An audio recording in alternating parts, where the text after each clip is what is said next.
मी म्हणतो त्या पद्धतीनंच लक्ष्मी प्रसन्न करावी लागल. अशी पेडगाव लुटून. अहो लूट कसली मोरोपंत? आपलीच गावं देवळं लुटून त्या बहादूर खानानं त्याचा बहादूरगड भरलाय. आंबीरराव, पेडगावात घुसून बहादूर खानाला मारणं सोपी गोष्ट नाहीये. का? औरंगजेबाचा दूधभाऊ आहे तो. आणि म्हणून तर दिल्लीवरून खास राज्याभिषेक रोखण्यासाठी त्याला पाठवला होता. मग रोखला का?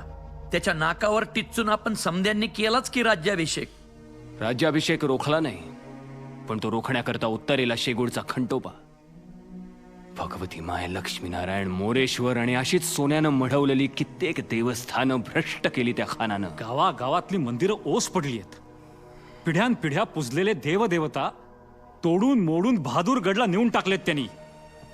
हंबीरराव, राज्याभिषेकानंतर लगेचच बहादूर खानासारखं जनावर अंगावर घेणं योग्य नाही. अहो पण काय हरकत आहे? अहो दत्तूजी त्याच्या पापाचा गडा भरला की आता होय. रिकामं करून टाकू. दत्ताजी, अहो राजगड तोरणा घेतला आपण, बहादूरगड काय जड आहे. महाराज 35,000चं घोडदळ आहे पेडगावात. आणि बरं का सरसेनापती, आपल्या रक्ताचे पाठ रायगडाच्या पायथ्यापर्यंत येतील. जर लढाई झाली तर पाठवातील ना.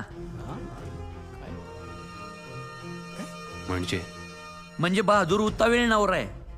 लग्नाचा विषय काढायचा अवकाश की तो गुडघ्याला बाशिंग बांधणार. नेमकं काय आहे काय तुमच्या मनात हंबीरराव? बोला हंबीरराव. निसंकोच बोला. महाराज, सरसेनापती म्हणून माझी ही पहिलीच मोहीम आहे. नव्या दमाच्या तरुण पोरांना घेऊन आखतो.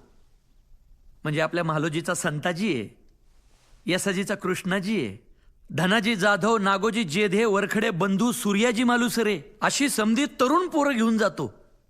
आणि आणि आपल्या नेहमीच्या गनिमी पद्धतीने न आखता मी माझ्या पद्धतीने आखतो. तुमची कसली पद्धत? हा? हं? हे बघा, गनिमी पद्धतीमुळेच आपल्याला स्वराज्य लाभलंय. महाराज, एक चूक आणि स्वराज्याच्या माथी पहिला पराभव. जबाबदारी कोणाची? माझी जबाबदारी माझी.